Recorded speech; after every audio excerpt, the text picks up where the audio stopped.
Brother says heavily armed man found dead at Colorado amusement park wouldn't talk to any of us.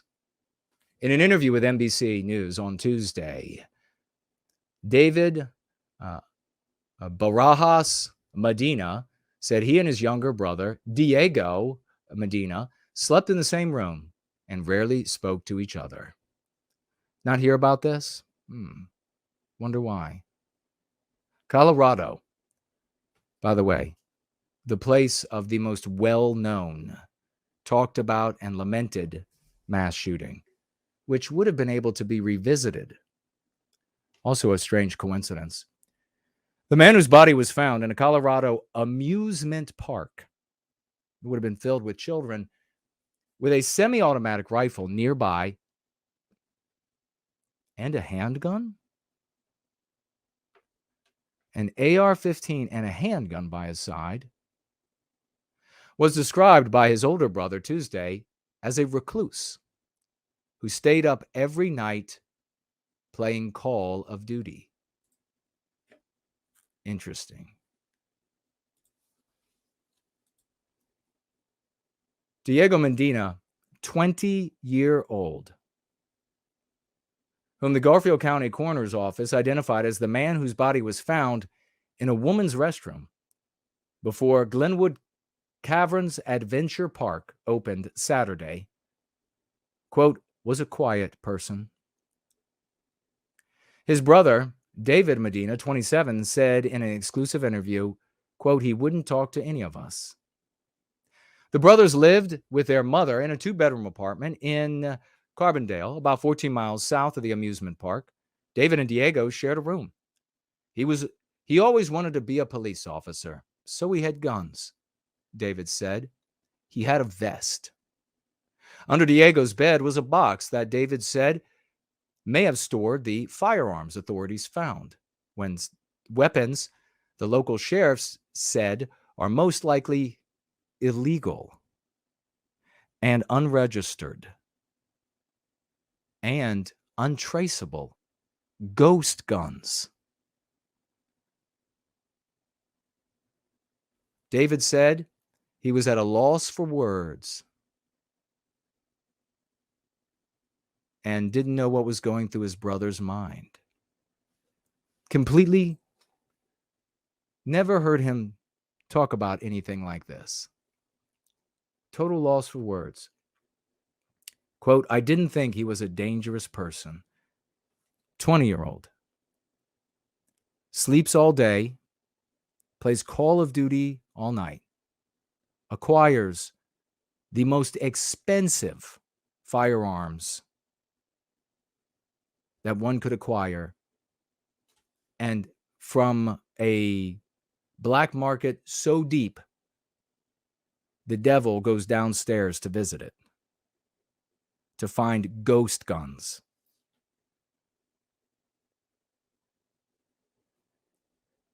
The Diego had no connection to the park. Authorities were trying to assess why Diego would go to the park before business hours, carrying a rifle described as an AR-15 and a handgun, believed to have been used to end his life, and explosives. Explosives? He wore dark clothing in the style of police tactical officers, authorities said. Quote, he was highly prepared and highly weaponized, but chose ultimately to kill himself, Garfield County Sheriff Valerio said Monday. For a nation still recovering from last week's mass shooting in Maine, where 18 people were killed by a man said to have a similar semi-automatic rifle and handgun, the news of Diego's death at a venue for families and children has been unnerving. Colorado has a long history of mass shootings dating back to Columbine High School. The amusement park, which is at an altitude of 7,100 feet, has a capacity of over 1,500 people, according to Garfield County documents. Would have been mostly kids. It is in Glenwood Springs, a city of around 10,000. Alongside thrill rides, the amusement park provides tours of caves beneath Iron Mountain. Glenwood Caverns Adventure Park said in a statement that the venue is surrounded by state land. Glenwood Caverns Adventure Park said in a statement that the venue is surrounded by state land and that the man had trespassed in order to sneak in. Sheriff spokesperson Walt Stowe said Tuesday he was able to drive his vehicle up a back road that is used by the park for maintenance traffic only. So let me get this straight. The unemployed, and you'll find out almost assuredly low IQ Diego, because he worked at Dollar Tree. And now maybe there are some at least lukewarm IQs working at Dollar Tree. I never have met any. Everyone I've met at Dollar Tree, and I shop there, all the low economy stores, cheap stores, even the managers are low IQ. So Diego was probably low IQ. And he hadn't been working for over a year. So at Dollar Tree, where you don't make a lot of money. So the 20-year-old, who's a recluse, not smart enough to continue a job at Dollar Tree, has no connection to this adventure park, obtains ghost guns, an AR-15 and a handgun, and police tactical gear, which would have included Kevlar and armor, and would have been nigh impossible to differentiate him from police officers coming to put an end to the shooting. Went to this place with numerous magazines of bullets and explosives, and you'll find out he also had dud grenades with him. Went to this place that will be full of children to murder people, conceivably. Why else would you do this? And then a park that he has no connection to finds the Secret Service only road to drive down so that he can use that service access road to sneak onto this amusement park's property. That road is described as a dirt road with little or no maintenance. It was not clear Tuesday how Diego knew about the road. David said his brother had no connection to the park. Investigators also found fake hand grenades near Diego's body, Valerio said Monday. This was the 30th. This was news on the 31st. Diego wore a ballistic vest and a ballistic helmet. So in other words, security guards there shooting at him, shooting at the torso and head area, would have done nothing. They're not going to be there with a rifle round that could potentially go through. Security would have had handguns, almost assuredly. And he possessed multiple magazines of ammunition, authorities said. The patches and emblems on his dark clothing, quote, gave the appearance of being associated with law enforcement. So this is not just like, well, he had clothing on that could be the clothing of a police officer. It actually had the patches associated with law enforcement. Drawing your own conclusions. The sheriff's office said in a statement Monday. Valerio said, whatever the intention, he did not follow through. David said he believes Diego meant no harm. The brother says this of his younger brother. Diego left a phone in the room they shared. He said, and it seems clear to him that Diego wanted someone to find it. David is not sure what was in the phone, which was locked. Like the box, investigators took the phone and the box, his brother said. Diego lost his job at Family Dollar about a year ago, and he has resorted to flipping items on Amazon. That's like the ultimate lie of the person who is just malingering. Oh, I'm flipping items, because there's no way to prove it or disprove it. Well, I bought a thing and then I'm just flipping it, whatever. Flipping items, and he had not kept up his end of the rent. So others were paying his rent for him. Maybe his brother, and he lived with his mother. Maybe they were all supposed to be paying the rent. Somebody was paying his load because he wasn't working. He had no money. Wasn't working, had no money, but he had a ghost AR-15 and a ghost handgun and explosives and a hand grenade and a police SWAT outfit. Slept all day, played video games all night, a game that normalizes your murdering of people running around, and you're moving in the shooter, first-person shooter, normalizes the sight and the sounds of a gun going off and people falling down and blood and everything else. Normalizing that for you.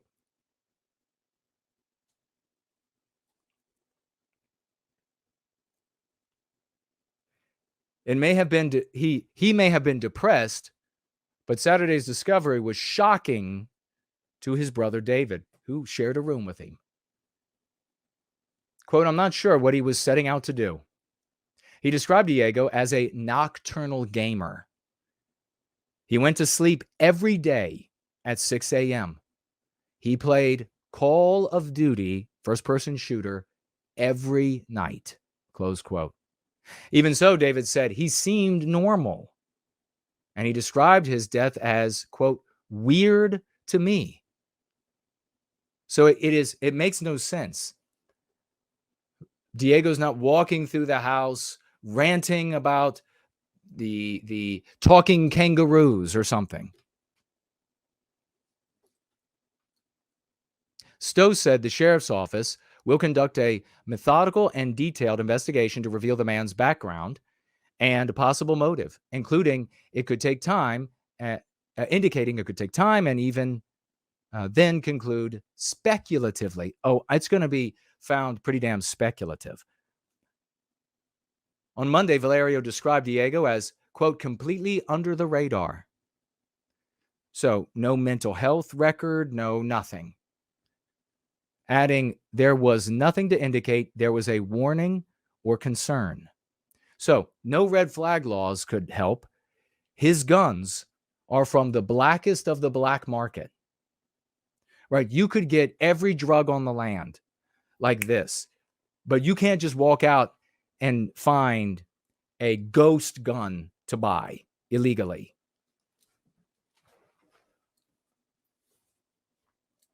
The recluse, the 20-year-old recluse.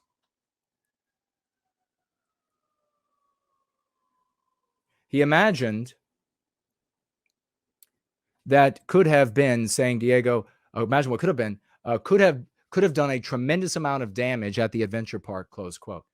It could have been devastating, close quote. Yeah.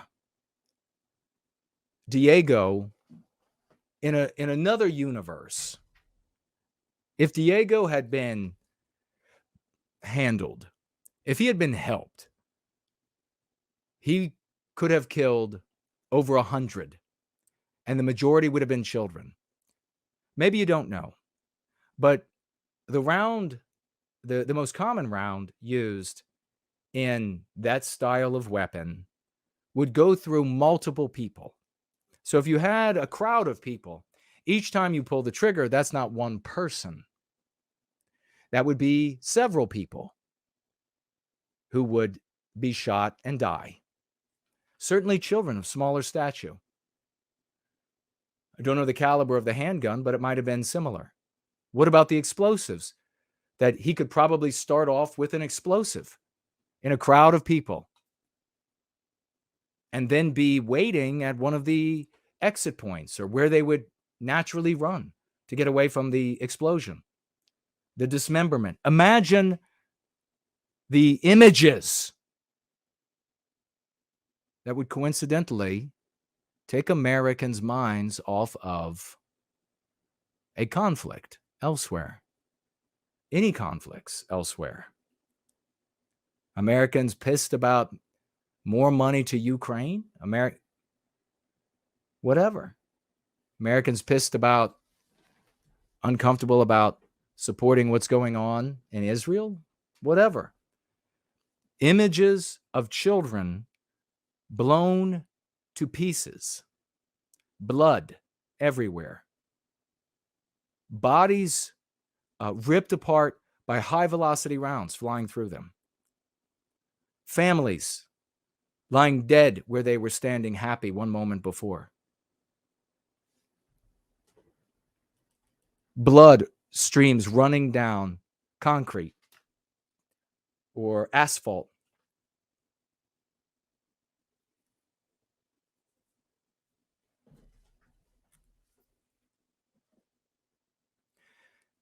Investigators found writing on a bathroom wall near Diego's body. Valerio said the writing stated, quote,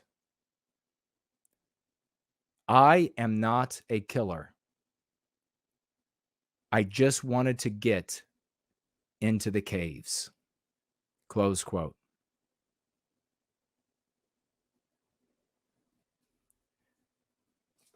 One could speculate that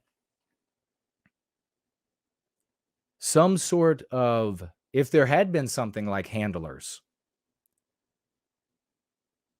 there could have been some sort of promise, some sort of magical reward at the end of these actions, some sort of great delivery from hardship that was going to be found for him, given to him at the end of one of the caves. Maybe a cave at that park, maybe a cave somewhere else. But if he had handlers, if we're speculating that for a moment, for the purpose of entertainment, if he had handlers, he chose to kill himself rather than go back empty-handed. What does that tell you about the kind of people, if there were handlers, that he ended up in conversation with?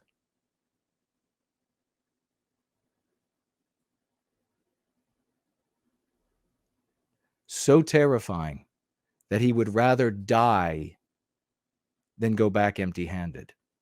And what happened on that day? If we're speculating that he had handlers, well, maybe as he waited for the park to fill up, as he waited to go to his area where he was going to be hidden until the park filled up with people, he got to thinking too much about all the dead children. And dead parents, and it became more real than Call of Duty. It became unbearable. All the Call of Duty training hadn't been enough. And he had changed his mind. I'm not a killer, according to NBC News. It was written on the wall. I just wanted to get into the caves.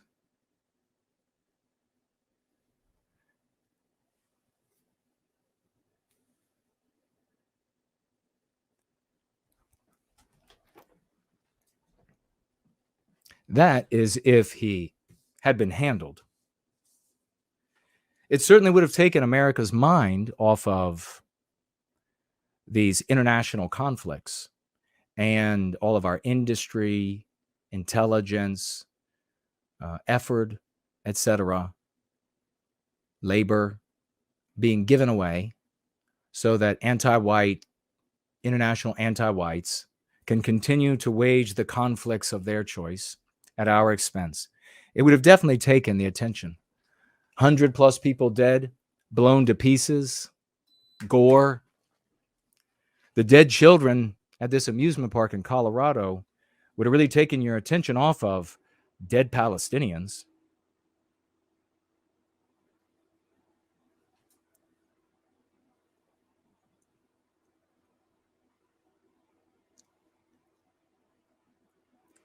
And if it had been organized and was failed operation, if it had been organized, though, they could have revisited Columbine. They could have connected it already to all of those emotional levers in people, kind of like the perfect psychological warfare operation. Talk about Columbine, bring it back to people's minds as this horrid memory, and then introduce this grand, new, horrific slaughter of innocent people.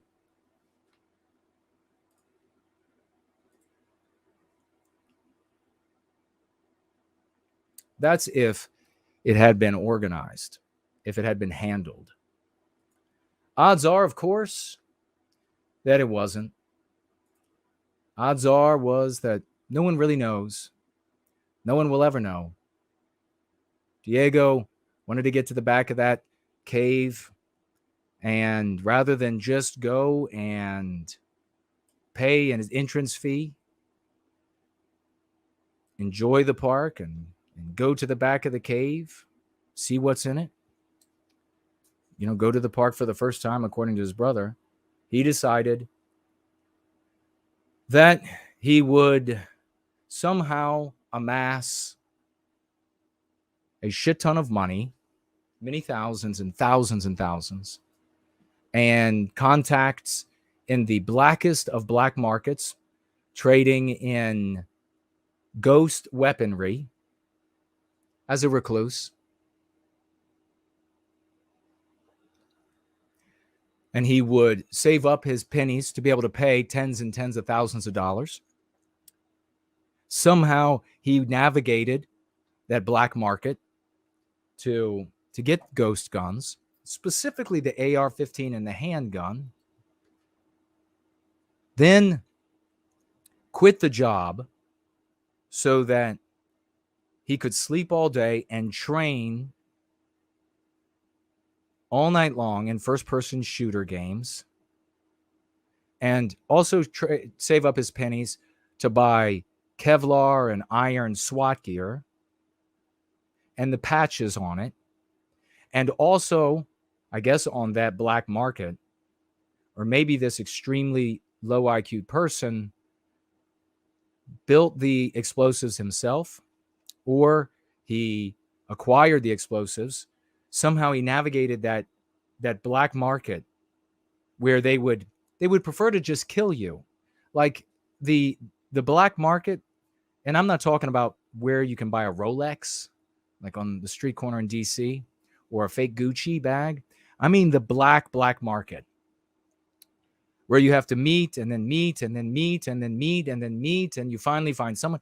They'd rather just kill you than sell you something. This is not a place you pull up at and you're like, can I have a ghost AR-15, please? And they're like, well, I want to continue doing business with the public, so I'm going to sell you this weapon at a good price and we'll have an even exchange. No, you just show up and they're like, did you bring the money? Yeah, I got it. Okay, bam, you're dead. We'll just take the money. Why would they bother to sell it? But somehow he navigated that, the 20-year-old. He navigated it. He came away with ghost guns and explosives and dummy grenades as well, which those aren't hard to acquire. You can go to a military surplus store and find plenty of them. They're fun. You should get your sons and nephews these dummy grenades. They're real grenades, but there's no powder. They've drilled them out and there's no powder, and it's great. He acquired all that and found the access road, the way to break in to the adventure park. The access road that is poorly kept. And his car, maybe he had like a giant mud bogging or all-wheel drive Subaru, maybe. And he navigated that rough terrain to get into the place where you can sneak into the park. And he was going to wait for it to open and then blow a bunch of people up and machine gun a bunch of people and then make his way up to the cave. Those were his options. Pay an entrance fee, go in the cave. It would seem, from what was written on the wall, according to NBC, pay the entrance fee, go to see the cave, or go through all of that to see the cave. Maybe he was just crazy and he accomplished all this. I mean, you all might have, I actually don't know. You know, there are people out there who would tell you, CIA, FBI, project this, project. I don't believe any of that shit. Anything that could be going on, anything that humans could do can be happening. And it could be federal government. It could be other federal governments. It could be private entities with the resources from wealth and et cetera of governments. Who knows? No idea. If this guy was just insane and his brother's lying about him being, maybe he quacked all day long. Maybe he quacked in his sleep. He went to sleep at 6 a.m. He started quacking, and the brother just didn't want to say that it was embarrassing. Feel like he should have told some sort of psychiatrist about the guy quacks all day. Quacks playing the first-person shooters. He quacks when he sleeps. Snores, quacks. Maybe that's what was going on. I don't actually know. But these things are happening in the world. And if for no other reason, they are entertainment value. You all may have heard about the Barefoot Bandit. That was a 17-year-old. I believe he was white kid. Started off in the northwest of the country. And he escaped juvenile detention. And he robbed from houses and lived outdoors. And he wasn't always barefoot, but he was sometimes. And that's how he got the name. Eventually taught himself how to fly Cessnas. Stole a bunch of cars to get away from police. Stole from vacation homes to live out in the woods. Got books, stole books from libraries about flying Cessnas. Read all these books about flying Cessnas. Stole a couple Cessna airplanes, single prop airplanes. Took them for a flight. Right off these, independent airfields. And then ended up flying all the way to where, Bermuda or something. Thinking he could escape, and then he got captured over there many years ago. So, you can decide whether or not that's similar to Diego or not. That's up to you. But something else that's interesting, because none of these things happen in a void. They never seem to happen just by themselves. 4 days later, on Friday, a 3-judge panel of the United States Court of Appeals for the 7th Circuit Court overturned an injunction against Illinois' assault weapons ban, deciding that, shiver me timbers, AR-15s are not protected by the Second Amendment. Well, isn't that something interesting, coincidental shit?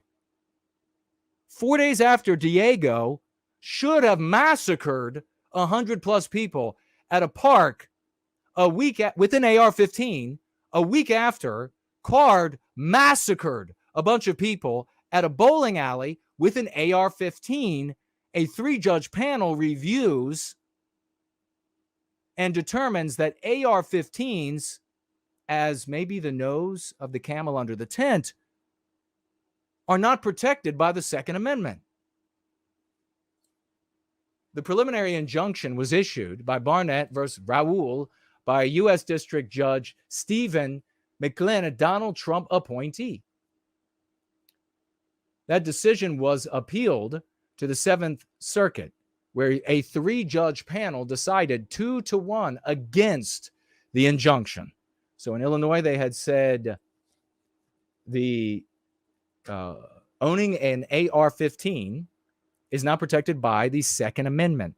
And of course, this goes into why you don't make this an argument about guns and gun rights and the Second Amendment. This is an argument about the right to self-defense. But as always, the vast majority of people don't listen. But when you make it about the Second Amendment and the gun rights, then they can pick all this shit apart. So what happens when they say the AR-15 is not covered by the Second Amendment? What's an AR-15? Well, it's an assault weapon. Well, then that means that all assault weapons are not covered by the Second Amendment. Here we're just talking, remember, about the Second Amendment. All this legalese and legal jargon bullshit, right? Instead of your right to self-defense. Well, what exactly is an assault weapon? Well, it's essentially anything that's not a musket. In my opinion, check it out for yourself. So they get right back to that same argument that the founding fathers were only talking about muskets. Easterbrook.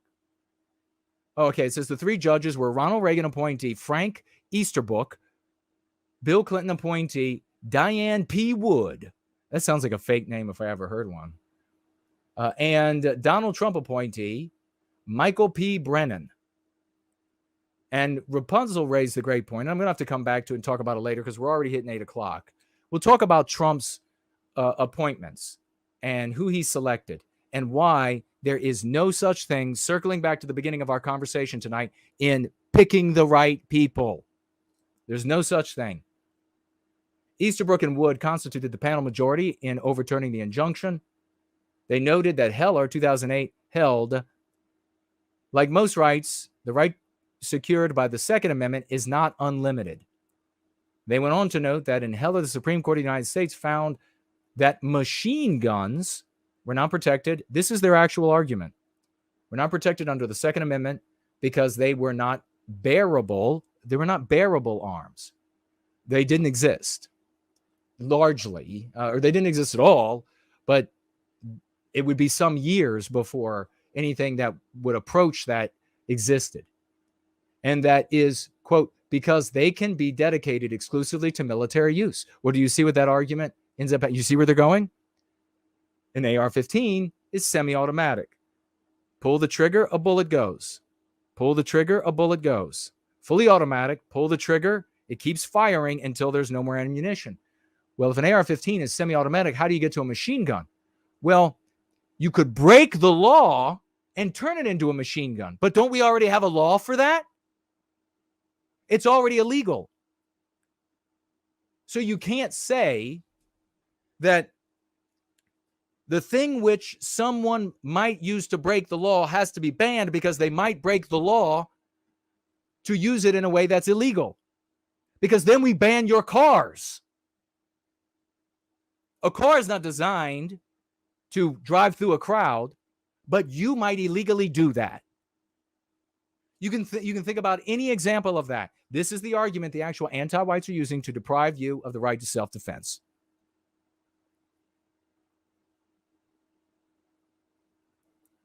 Easterbrook and Wood, and here it is right here, focused on the similarities they found between AR-15s and M16s. Fully automatic weapon can be set at 3 bursts or unload the entire clip, or single shot. And so he says, since it could be AR-15 could be converted to that, a number of weapons can be converted to fully automatic. So in other words, any weapon that could be converted to fully automatic is ipso facto military weapon. And so therefore, we're back to the muskets. And you just wait. They can make a Gatling gun fully auto. Well, they'll have to ban them muskets too. It's about not the peculiarities or specifics about what founding fathers wrote. It never has been. It's always been about you, white man and white woman, and your ability to defend yourself against anti-whites who want to victimize us. It's not the tyranny of the big state, libertarians and conservatives alike. They are not, it's the landscape is populated by anti-whites who are trying to victimize us. And it's really hard to victimize people. It's very slow when they have the ability to defend themselves with the tool of self-defense in the modern age, the firearm. And so any argument So you don't talk about gun rights. You don't go on and on about what the founding fathers meant in the Second Amendment. This has always been, the Second Amendment is words that mean right to self-defense. And you shall not abridge it, motherfucker. That's all there is to it.